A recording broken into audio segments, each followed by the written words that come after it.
Okay, so very little water coming through the output line, and it hits this first bubbler here.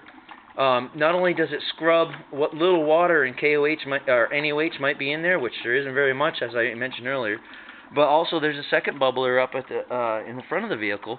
So by the time it hits the air filter, there's no water vapor in there. I mean, minuscule amounts of water vapor. Okay, so the last thing I want to show you, you guys saw this with the battery chargers hooked up. Okay, I'm going to unplug the battery chargers. Now we're going off straight batteries. Okay. Obviously, the current's going to go down. We're back down to, at a full charge of about 12.5 volts.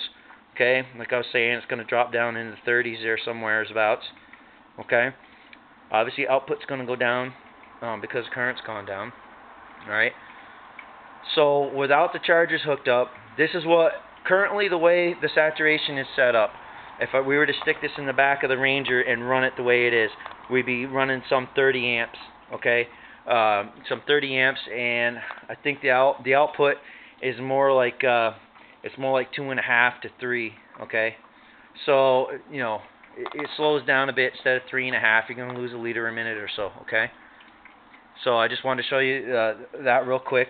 This guy's disconnected. The battery chargers are now, they're now shut off, and we're running off a battery charge alone. Okay, the good part is, at 30 amps, okay, each battery charger is only putting out about each battery, is putting about only 15 amps out, okay, and these are 125 amp hour batteries, okay, so, I mean, you do the math, there you go, trying to get it so the light isn't, 16 amps on that one, okay, they should be fairly equal, they're not going to be exact. Okay, 13.5 on that one. Okay, so I mean the batteries can go and go and go. They can do this all day.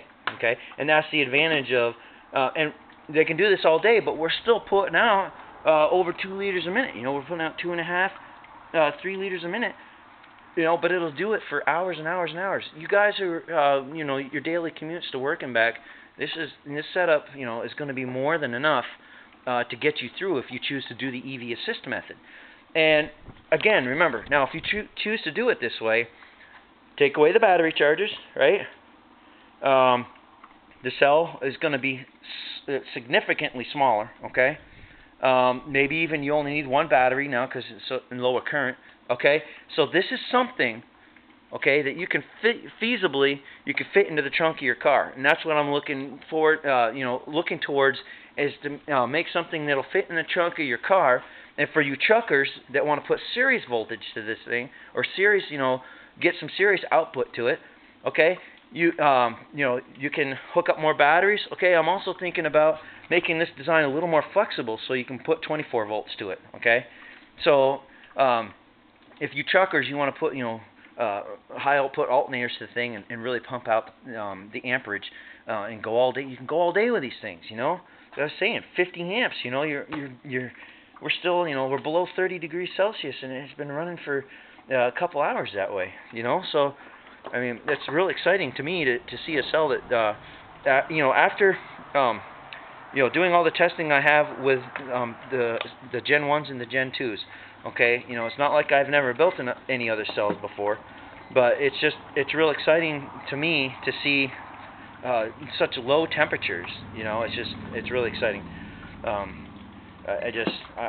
This is the direction I want to head, and I want to try to incorporate this technology into my smaller boosters. Okay, so I hooked the battery chargers back up. We're at 51 amps now. It's drawing about 13 amps AC now. So she's cranking right along. Okay, so haven't done any in-vehicle testing yet, but I just wanted to show you guys what the deal was. What 3.5 liters, and we'll be pushing forward. Remember, hey, this is green. I mean, I haven't put that much time on it. A couple of overnight tests. That's it. So it's not broken in at all. The performance is increasing every time I mess around with it. Okay, so I'm looking forward to better and better results. I mean, the gas cloud goes almost all the way down to the bottom. I mean, so Anyway, that's what's going on in Smackland, the latest and greatest. Fairly shortly here, we're going to be putting this in the back of the Ranger. And hey, look, 1 gas line, 2 battery cables, okay?